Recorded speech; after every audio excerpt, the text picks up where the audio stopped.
Jake looked around wildly. The town was there. The real town.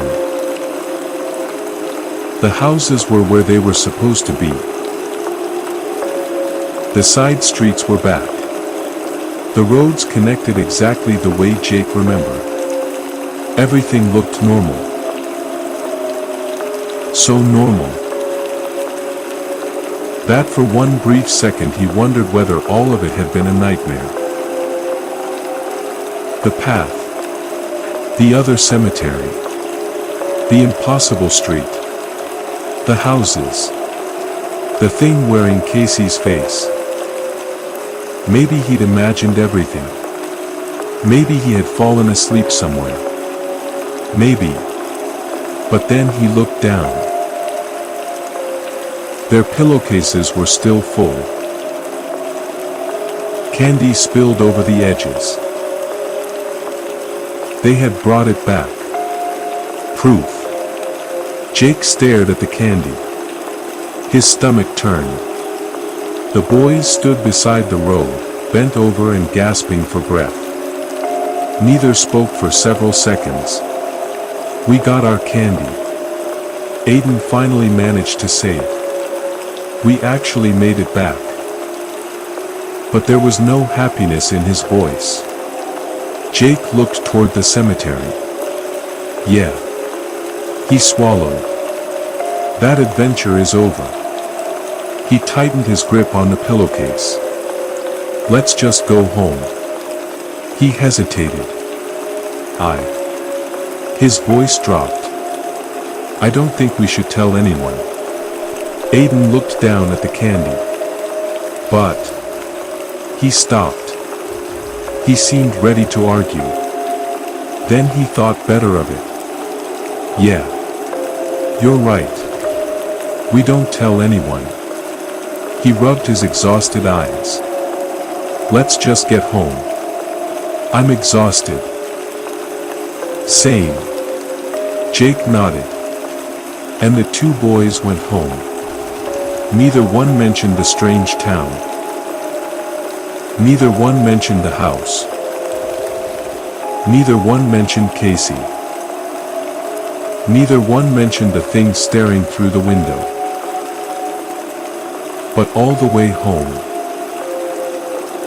both boys kept looking over their shoulders. That night,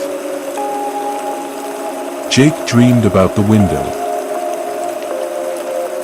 In the dream, he was back in his bedroom. Everything looked normal. His bed. His walls. His curtains. The darkness outside. Then he heard something. A voice. Soft. Familiar. Coming from the other side of the glass. Jakey. Jake opened his eyes. Casey was standing outside.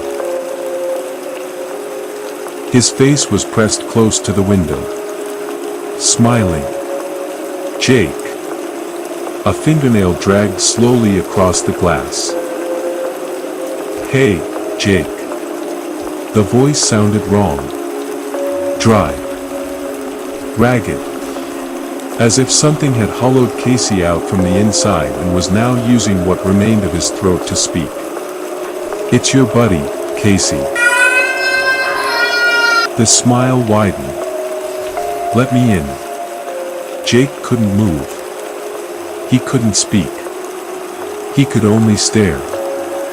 You got your candy. Casey whispered.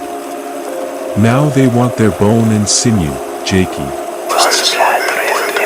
Jake's blood ran cold.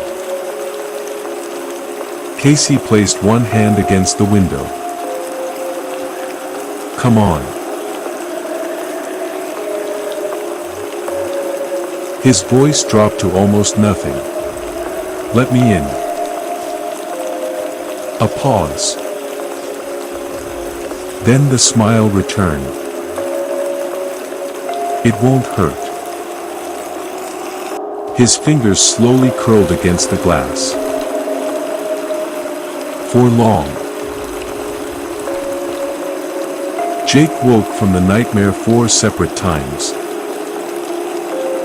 And every single time, he forced himself to look toward the window. Nothing. No face pressed against the glass. No pale hands reaching through the curtains. No Casey. Of course there was no one there. Jake was on the second floor. Outside the window was nothing but a sheer drop to the ground below. There was no possible way anyone could have been standing there. Still, each time he checked, his heart refused to believe it. By the time sunlight finally spilled across his room, Jake felt almost grateful to be getting ready for school. Normally, school was one of the last places he wanted to be. Today, however, the thought of being surrounded by other children felt strangely comforting. Other voices. Other footsteps. Other people. People who were alive. Jake pulled on his shoes and glanced toward the bags of candy. He hadn't touched them. Not even once. And after what he'd seen, he didn't want to. The mere thought of eating anything from those bags made his stomach twist. He wished he'd left the candy behind. He wished he'd never picked it up. He wished he'd never stepped onto that impossible street. Most of all, he wished he'd never brought any part of it home. You got your candy, now they want their bone and sinew, Jakey. The words were still inside his head. Casey's voice. That empty, rasping voice. That didn't sound like it had come from a living throat. Jake could hear it even in daylight. Almost like a whisper hiding underneath every other sound. Jake rushed out of the house and headed straight for Aiden's. But when he reached his friend's home, Aiden's parents answered the door. He's already on his way to school. Jake frowned. Already? Aiden had left even earlier than him. That was wrong. Aiden was never awake that early. Not unless something was bothering him. Jake muttered a curse beneath his breath as the door closed. Then he turned toward school alone. Something was wrong with Aiden.